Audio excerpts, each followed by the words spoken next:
Graça e paz a todos. Eu estou aqui para mais um momento de reflexão na palavra.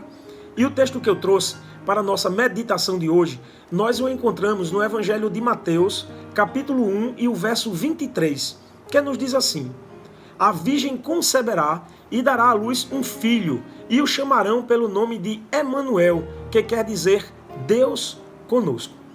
Essa história aqui é o relato do nascimento do Senhor Jesus Cristo. E com esse texto, Deus, além de nos querer fazer conhecer como se deu o nascimento do Senhor Jesus, do próprio Filho de Deus, Deus também ele está nos desafiando à fé. O início da história de Jesus, toda a sua vida, o seu sacrifício, a sua morte, a sua ressurreição, a sua assunção aos céus, o fato de ele estar no nosso meio, mesmo lá no céu com Deus, ele promete que a sua presença estaria conosco durante todos os dias e que ele iria voltar para nos buscar para que onde ele esteja, nós estejamos também. Tudo isso, irmãos, nós só podemos receber, se for pela fé. Então esse texto é realmente um desafio à nossa fé. Porque para as pessoas do mundo, para as pessoas que estão aí, que não creem em Deus, esse texto, ele traz algumas verdades aqui que essas pessoas, eles ficam chocados com aquilo que esse texto traz. Porque para nós que somos crentes, esse texto é um relato, é aquilo que exatamente aconteceu. Mas para as pessoas do mundo, não. Eles pensam que essa história é uma história muito bem orquestrada, arrumada. E por conta do que diz aqui no texto, a virgem conceberá e dará à luz um filho. Para essas pessoas que não são as pessoas da fé, é impossível conceber a ideia de uma virgem que não teve contato com homem algum, de repente ela conceber, ter ali uma criança gerada no seu ventre e essa criança vir ao mundo, sem que essa virgem tenha tido contato com homem algum. Mas para nós que somos da fé, o que estava no ventre de Maria foi gerado pela ação do próprio Deus, do Espírito Santo do Senhor. Aleluia! Glória a Deus por isso. O outro fato aqui nesse texto que deixa as pessoas aí do mundo chocadas com esse relato é o seguinte: e o chamarão pelo nome de Emanuel, que quer dizer Deus conosco. Para as pessoas do mundo, elas nem creem que Deus existe. Elas nem creem que isso possa realmente acontecer, que Deus vá lá e gere aquela criança no ventre de uma mulher.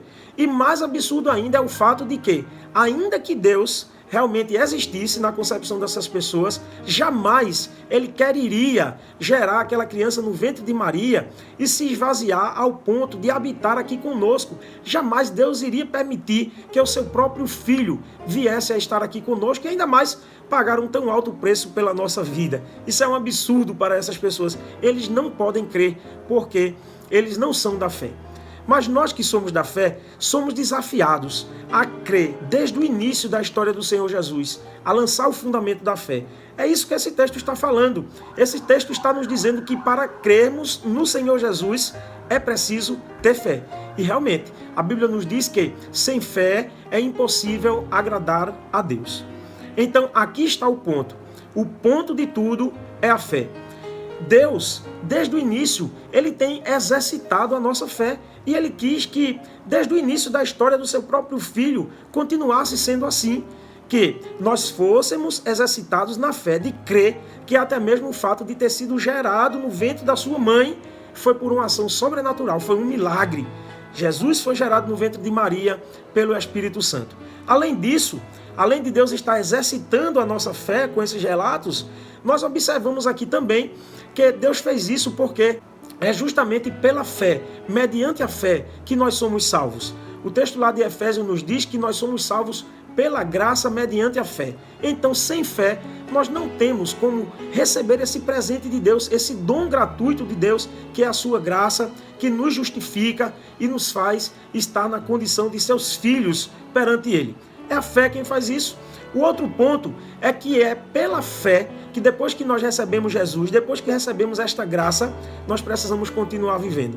O apóstolo Paulo, escrevendo aos Romanos, usando um texto lá de Abacuque, ele vai dizer em Romanos 1:17, o justo viverá da fé.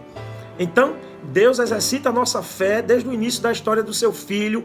Toda a vida de Jesus é um desafio à nossa fé. Os milagres que Jesus fez, os ensinamentos de Jesus, a forma como Jesus, ele controlava até mesmo a natureza, como o próprio Deus. Então, é um desafio à nossa fé, a história de Jesus, desde o momento em que ele foi concebido no ventre da sua mãe. E tudo isto para quê? Para que nós tenhamos fé, sejamos um povo de fé e recebamos esta graça de Deus que nos justifica em seu Filho Jesus. Para que depois de justificados em seu Filho, pela graça, nós passemos a viver como verdadeiros justos, justificados por Deus, porque o justo viverá da fé. Então este é o propósito de Deus com todo este relato.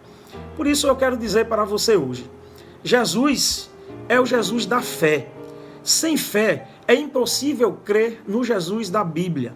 Você pode até crer em outro Jesus aí que as pessoas estão pesquisando, que as pessoas tentam argumentar, mas não é o Jesus dos relatos bíblicos, porque para se crer no Jesus da Bíblia é preciso ter fé.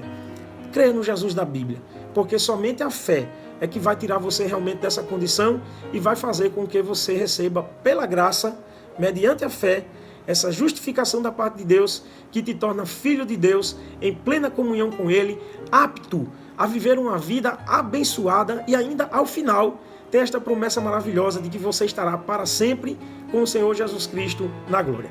Então Deus está desafiando a sua fé, mas que você responda a Deus também numa postura de fé, crendo em tudo aquilo que a palavra de Deus ela nos traz como relato.